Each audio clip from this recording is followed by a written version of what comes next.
Assalamualaikum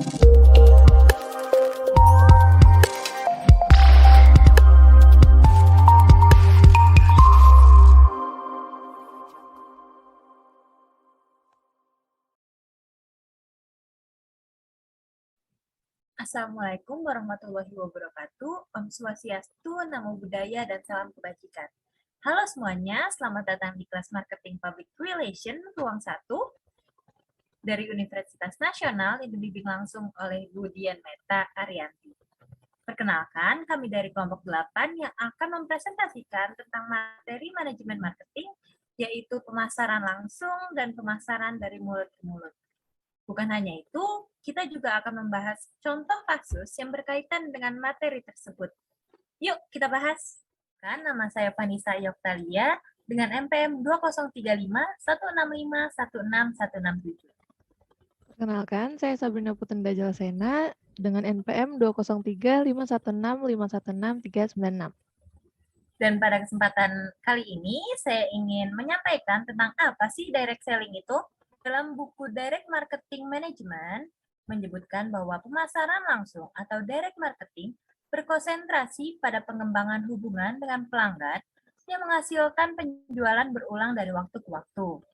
Hendria pada tahun 2014 mengungkapkan bahwa direct marketing berpengaruh positif dan signifikan terhadap keputusan pembelian konsumen. Pemasaran langsung atau direct marketing mempelajari karakter dan kebutuhan pelanggan, serta memilih pelanggan tertentu sebagai target promosi. Dari penjelasan yang sudah dipaparkan tadi, ada dasar pemikiran dari direct marketing yang terbagi dalam beberapa faktor, yaitu efektivitas iklan dalam sebuah media massa yang menurun, perubahan sikap konsumen, perkembangan era digitalisasi, dan potensi untuk meningkatkan keuntungan bagi produsen. Saya akan menjelaskan manfaat direct sales yang pertama, yaitu margin laba yang lebih tinggi, yang disebabkan oleh penghematan biaya mediator. Yang kedua, yaitu bebas biaya pemeliharaan toko. Yang dimaksud yaitu penjual tidak diharuskan untuk membuka toko secara fisik. Selanjutnya, yaitu berhubungan langsung dengan customer. Berdasarkan psikologi, orang cenderung akan lebih percaya untuk membeli barang dari orang yang dikenal. Selanjutnya yaitu tidak ada biaya periklanan, yang dimana penjual bertemu langsung dengan customer sehingga tidak memerlukan papan iklan. Selanjutnya yaitu personalia para customer. Nah, penjual menyesuaikan produk mereka dengan kebutuhan para customer. Selanjutnya yaitu manfaat dari direct sales adalah reaksi pelanggan, yang dimana penjual dapat mengevaluasi produknya melalui observasi langsung dari reaksi para customer. Yang ketujuh yaitu demonstrasi produk, yang dimaksud yaitu meningkatkan kepercayaan dan loyalitas para customer terhadap produk yang ditawarkan oleh para penjual. Selanjutnya yaitu umpan balik dari pelanggan, yang dimana mendapatkan evaluasi langsung dari mulut para customer. Yang terakhir yaitu kepuasan pelanggan, di mana kecocokan antara produk dan ekspektasi customer akan memberikan keuntungan tambahan daripada para perusahaan-perusahaan yang menjual barang dagangan mereka. Selanjutnya membahas perbedaan direct dan general sale. General sale menjangkau melalui media massa baik itu sinkron dan asinkron, sedangkan direct sale menjangkau konsumer secara langsung dan tatap muka. General sale bersifat interpersonal umum, sedangkan direct sale bersifat dipersonalisasi. General sale memiliki program promosi yang sangat terlihat dan gencar dilakukan, sedangkan direct sale melakukan promosi relatif tidak terlihat. General sale menganalisis dilakukan di tingkat segmen, sedangkan direct sale analisis di tingkat individu atau perusahaan. Pada kesempatan kali ini, saya akan menjelaskan tentang kompetensi khusus pemasaran langsung atau direct marketing. Komunikasi pemasaran langsung atau direct marketing ditargetkan kepada individu tertentu, bukan seperti pasar massal yang tersegmentasi melalui media massa. Kompetensi khusus direct selling ini terdapat beberapa faktor. Yang pertama, penargetan presisi, yaitu dengan berdasarkan pesan-pesan yang dipilih dengan cermat dan informasi yang terkandung dalam database pelanggan. Pemasaran langsung atau direct marketing dapat mengarahkan komunikasi ke konsumen individu maupun pelanggan bisnis tertentu yang telah diidentifikasi sebagai prospek yang layak. Yang kedua, ada personalisasi, yaitu dengan menyapa konsumen individu dengan nama dan menyapa pelanggan bisnis dengan nama dan jabatannya. Yang ketiga, ada panggilan untuk immediate action, yaitu dengan salinan pemasaran langsung atau direct marketing untuk memberitahukan tindakan yang spesifik dengan segera. Yang keempat, ada invisible strategy, yaitu strategi atau taktik pemasaran langsung atau direct marketing yang kurang terlihat oleh pesaing dibandingkan dengan strategi yang diterapkan di media massa. Yang kelima, ada measurability, yaitu kemampuan untuk mendeteksi dan mengukur efektivitas dari tindakan pemasaran tertentu. Measurability ini menjadi salah satu keuntungan yang paling penting dalam pemasaran langsung atau direct marketing dibandingkan dengan pemasaran lainnya. Dikarenakan mengetahui secara tepat terkait dengan iklan yang akan berhasil dan yang tidak.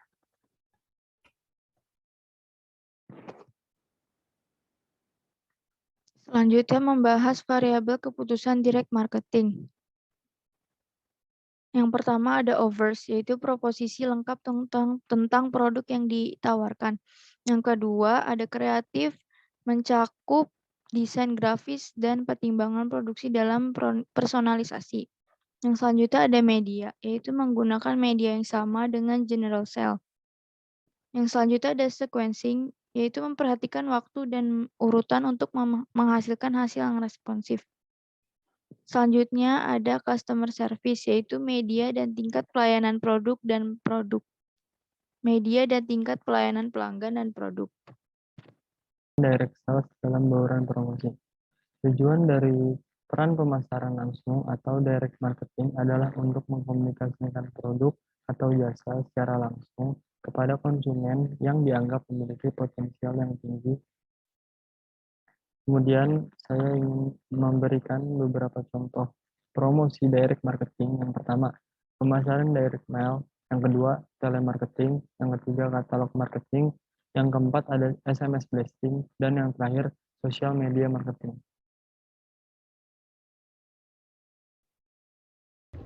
Baik, sekarang kita beralih ke materi pemasaran langsung dari mulut ke mulut atau strategi word of mouth marketing. Jadi pemasaran langsung yang dilakukan menggunakan strategi word of mouth merupakan sebuah strategi pemasaran di mana perusahaan melakukan pendekatan secara langsung kepada konsumen sehingga bisa melakukan promosi dan penjualan yang dilakukan melalui mulut ke mulut, yaitu dari mulut dari pihak perusahaan yang menawarkan produknya kepada konsumen dan berujung kepada kegiatan penjualan.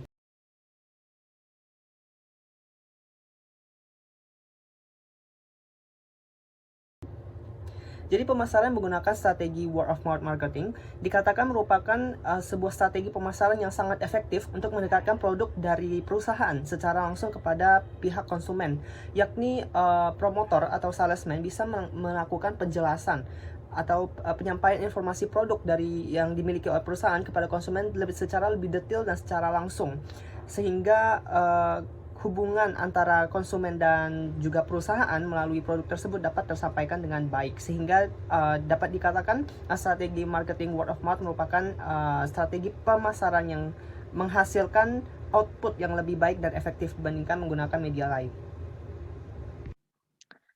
Word of mouth ini sendiri memiliki peran yang sangat berpengaruh dan juga efektif dalam keberlangsungan hidup suatu perusahaan.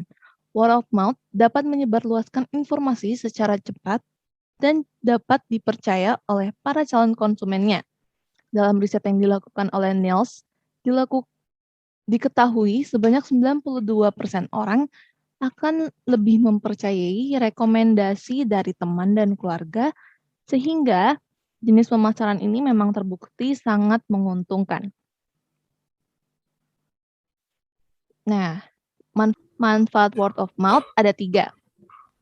Yang pertama, membangun kepercayaan, yang dimana suatu perusahaan dapat menciptakan kepercayaan antara produk dan konsumennya. Yang kedua adalah membangun brand. Nah, menurut Kron, menggunakan strategi word of mouth marketing akan membantu brand untuk terlihat lebih kredibel oleh para calon customer atau publiknya.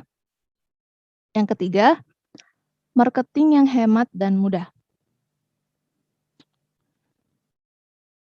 Jadi, keuntungan yang dapat ditawarkan dari word of mouth ini adalah harga yang sangat terjangkau, bahkan tidak mengeluarkan sepeser pun. Karena perusahaan tidak perlu mengeluarkan banyak biaya untuk pemasaran suatu produk dari perusahaan tersebut. Saya akan membahas mengenai jenis-jenis word of mouth dan tingkatan pada word of mouth. Jenis-jenis word of mouth. Menurut Sumardi dan kawan-kawan, jenis-jenis word of mouth dibagi menjadi 2. Yang pertama yaitu organic word of mouth, di mana konsumen memiliki rasa puas terhadap produk sehingga mereka merekomendasikannya pada orang lain. Kemudian jenis yang kedua yaitu amplified word of mouth. Jenis word of mouth ini dibentuk oleh perusahaan, di mana perusahaan tersebut melakukan kampanye yang dibuat untuk mempercepat word of mouth pada konsumen. Selanjutnya yaitu tingkatan pada word of mouth. Menurut Dik Harjadi, dari perspektif strategi dan fungsi komunikasi pemasaran, tingkatan pada word of mouth dibagi menjadi 3 level. Yang pertama yaitu talking. Pada level ini, konsumen membicarakan sebuah produk dari suatu perusahaan. Kemudian, word of mouth pada level ini juga tidak berkaitan langsung dengan penjualan. Selanjutnya, yang kedua yaitu promoting. Pada level ini, konsumen sudah mulai mempromosikan produk dari suatu perusahaan kepada orang lain. Atau bisa disebut juga word of mouth to make your customer do the promotion. Kemudian yang ketiga yaitu selling. Pada level ini, konsumen juga sudah mulai melakukan penjualan produk dari suatu perusahaan, atau bisa disebut juga word of mouth to make your customer do the selling. Selain itu, konsumen juga membuat suatu komunikasi pemasaran yang dapat membantu penjualan dari produk tersebut.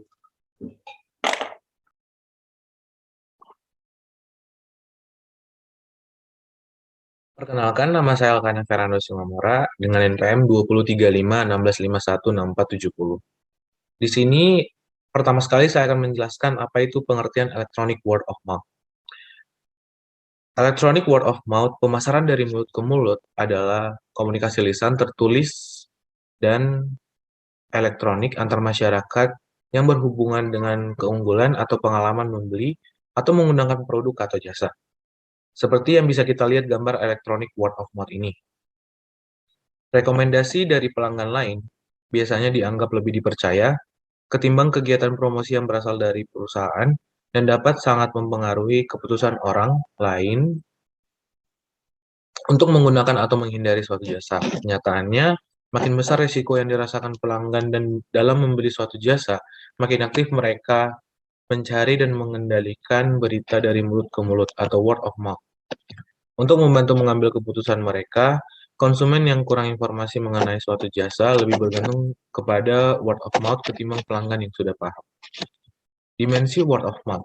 Jaringan sosial dalam berbentuk komunitas virtual online dapat menjadi sumber daya yang penting bagi perusahaan. Beberapa pemasar menekankan pada 2 bentuk kasus berita dari mulut ke mulut, yaitu pemasaran buzz dan viral. Pemasaran buzz atau gosip perbincangan menghasilkan ketertarikan menciptakan publisitas dan mengekspresikan informasi relevan baru yang berhubungan dengan merek melalui sarana yang tak terduga atau bahkan mengejutkan. Pemasaran viral viral, atau mengular seperti virus adalah bentuk lain dari berita dari mulut ke mulut, atau berita dari suatu klik mouse ke klik berikutnya, atau word of mouth, yang mendorong konsumen menceritakan produk dan jasa yang dikembangkan perusahaan atau informasi audio, video, yang tertulis kepada orang lain secara online. Komunikasi IWOM juga bisa kita lihat dari 3 dimensi, yaitu dari kualitas IWOM-nya, kuantitas IWOM, keahlian mengirim pesan IWOM. Yang kedua adalah word of mouth dan keputusan pembelian.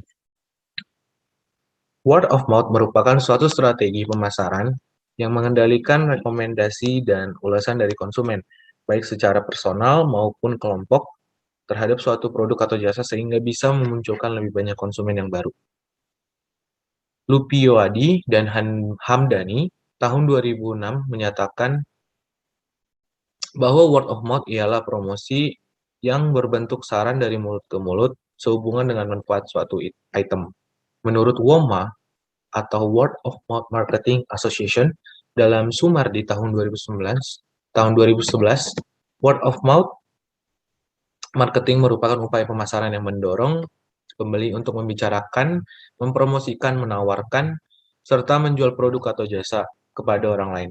Dalam kata lain, word of mouth bisa dikatakan sebagai komunikasi yang dapat membentuk suatu penilaian dari calon konsumen terhadap suatu produk maupun jasa yang dapat mempengaruhi calon konsumen untuk melakukan keputusan pembelian. Cernovich tahun 2012 memaparkan bahwa ada 3 alasan orang-orang menceritakan mengenai sebuah perusahaan, yaitu 1. Perusahaan dan produk yang dijual. Yang pertama, konsumen menyukai produk, jasa, dan pelayanan yang diberikan oleh perusahaan. Yang kedua, konsumen tidak puas dan tidak menyukai perusahaan tersebut. Yang ketiga, perusahaan menciptakan sebuah topik yang menarik untuk dibahas oleh konsumen. Orang-orang berbicara karena perusahaan membuat atau menjual sesuatu yang bagus untuk diperbincangkan dan sedang tren pada masanya. Dapat disimpulkan bahwa jika perusahaan dibuat semakin menarik, unik, dan beda dari perusahaan lainnya dengan segala produk atau jasa yang mereka jual, maka konsumen akan termotivasi untuk membicarakannya. Perusahaan harus mempertimbangkan semangat sebelum konsumen akan memulai berbicara mengenai perusahaan tersebut. Jika perusahaan memberi konsumen untuk sesuatu disukai bahkan dicintai, maka perusahaan akan mendapatkan konsumen yang akan membantu menyebarkan informasi mengenai apa yang dijualnya kepada orang-orang. Tetapi jika perusahaan memberi sesuatu hal yang negatif, untuk perusahaan memberi yang negatif untuk suatu perusahaan, maka mereka akan membenci dan mengabaikan perusahaan tersebut. Memberi orang-orang sesuatu untuk dibicarakan berarti menjadi kreatif dengan cara bagaimana menyampaikan informasi mengenai produk, pelayanan, perusahaan, keberadaan perusahaan, dan setiap harinya. Tidak memberikan alasan untuk diperbincangkan, tetapi perusahaan harus terus menempatkan topik baru di sana. Yang kedua adalah konsumen. Konsumen ingin terlihat pintar. Sebagian orang ingin terlihat mengetahui segalanya, seperti ketika ditanya orang-orang mengenai produk atau jasa apa yang harus dibeli saat ini, maka para konsumen dapat memberikan solusi pilihan yang tepat, sehingga perusahaan harus membantu para konsumen dengan memberikan lebih banyak informasi yang detail mengenai produk atau jasa yang dijual. Konsumen ingin membantu orang lain. Keinginan untuk terlihat pintar sering dihubungkan dengan motivasi untuk membantu orang lain. Beberapa orang sangat bersemangat tentang apa yang mereka ketahui. Sehingga mereka ingin semua orang menikmati apa yang mereka nikmati. Mereka tidak ingin terlihat seseorang membeli merek yang mereka jual salah atau terjebak dengan produk kualitas rendah. Perusahaan diharapkan mendukung konsumen untuk membantu orang lain dengan memberikan brosur untuk dibagikan dan pesan untuk diteruskan. Yang ketiga, konsumen ingin merasa bahwa mereka penting. Beberapa orang suka ditanya karena mereka senang berbicara, sehingga mereka berkesempatan untuk terlihat menguasai sesuatu. Semakin banyak orang meminta nasihat mereka, semakin mereka merasa sangat penting. Perusahaan harus mengapresiasi para konsumen yang terus membicarakan perusahaan tersebut dengan cara mengakui mereka, menjaga mereka agar tetap membicarakan perusahaan, dan meminta pendapat dan masukan mereka, serta berikan mereka sebuah hadiah seperti kupon potongan harga. Penghubung antara word of mouth dengan keputusan pembelian. Menurut Hasan tahun 2010, salah satu strategi promosi untuk mengandalkan pembicaraan dari orang ke orang yang puas dengan suatu produk atau jasa untuk meningkatkan kesadaran pada produk menambah jumlah pembelian, komunikasi dari mulut ke mulut dianggap sangat berpengaruh untuk melalui jaringan bisnis, sosial, serta masyarakat. Strategi ini merupakan tindakan dari seorang konsumen yang menyebarkan informasi kepada orang lain dengan mengenai suatu merek, produk maupun jasa. Word of mouth ini menjadi suatu media yang paling kuat dalam mengkomunikasikan produk atau jasa kepada 2 atau lebih konsumen. Menurut Cernovich, tahun 2009, word of mouth merupakan komunikasi yang dapat menghasilkan komunikasi yang baik, sehingga seseorang akan bertanya kepada orang lain mengenai informasi suatu barang sebelum mereka membeli. Maka dari itu, word of mouth berpengaruh pada keputusan pembelian.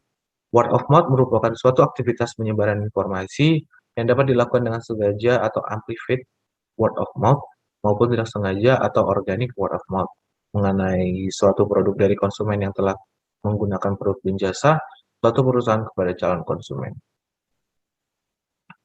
Sekian penjelasan dari saya.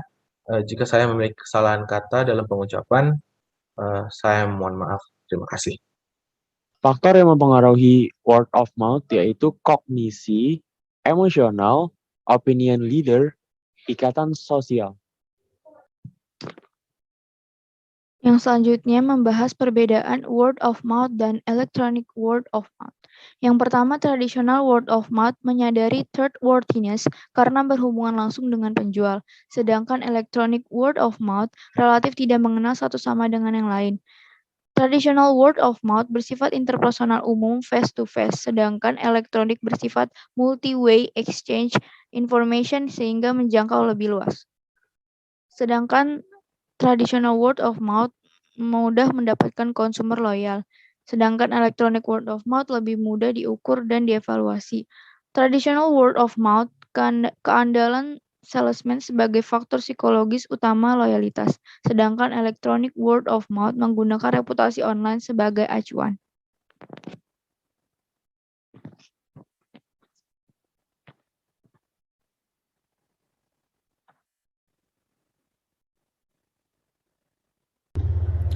Baik, di sini kelompok KAPA juga turut memaparkan hasil analisis dari jurnal yang berjudul Effect Events, Word of Mouth, and Direct Marketing on Purchase Decision, Lee Fluffy Dessert, yang merupakan bagian dari Review of Management and Entrepreneurship Volume 1 Nomor 1, yang ditulis oleh Ivene Veronica Setiono pada tahun 2017. Jadi, Le Fluffy Dessert ini merupakan perusahaan yang bergerak di bidang makanan dan minuman, khususnya menjual puding dan susu yang berbahan dasar kacang kedelai dan menjual susu yang tanpa menggunakan bahan pengawet. Jadi di jurnal ini akan dipaparkan korelasi antara strategi pemasaran word of mouth dengan keputusan pembelian yang dilakukan oleh para konsumen dari Lee Fluffy Dessert ini. Baik, pada bagian pengaruh word of mouth terhadap keputusan pembelian konsumen, di sini penulis mencantumkan bahwa word of mouth promotion dapat dikatakan sebagai promosi yang sangat efektif dan memberikan pengaruh yang signifikan di dalam peningkatan penjualan dari produk Lee Fluffy Dessert ini. Dan juga penulis juga turut mencantumkan pendapat dari Rahayu dan Edward pada tahun 2014 yang mengungkapkan bahwa word of mouth marketing strategi memiliki pengaruh yang signifikan dan cukup besar terhadap keputusan pembelian konsumen terhadap suatu produk dari yang kita tawarkan. Baik, pada jurnal tersebut, penulis menggunakan metode penelitian kuantitatif dengan populasi termasuk konsumen Lee Fluffy Dessert yang melakukan pembelian lebih dari 2 kali. Dan dalam jurnal penelitian tersebut, penulis juga menggunakan rumus Slovin untuk mendapatkan sampel. Variabel bebas dalam jurnal penelitian tersebut yaitu pengaruh event, word of mouth, dan direct marketing. Sedangkan variabel terikatnya adalah keputusan pembelian konsumen. Metode pengumpulan data pada jurnal kali ini menggunakan kuesioner dengan menggunakan pengukuran skala Likert. Dan dari jurnal penelitian ini, analisis penelitian yang digunakan yaitu regresi linier berganda. Baik, hasil dari penelitian jurnal tersebut dapat dikatakan bahwa variabel word of mouth berpengaruh sangat signifikan terhadap peningkatan penjualan produk dari Live Fluffy Dessert ini.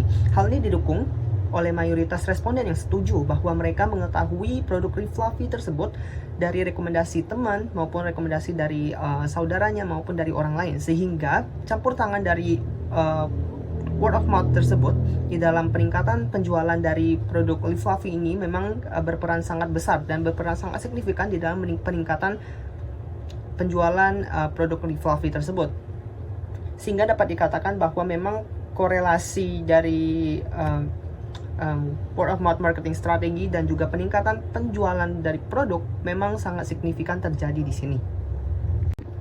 Baik, kesimpulannya dapat dikatakan bahwa strategi marketing yang dilakukan oleh Live Fluffy Dessert berhasil untuk mempengaruhi keputusan pembelian dari konsumen, yakni semua hipotesis berstatus acceptable atau terbukti, mulai dari pengaruh event, word of mouth, direct selling yang digunakan untuk menarik konsumen dan untuk membeli produk-produk yang ditawarkan oleh Live Fluffy Dessert tersebut.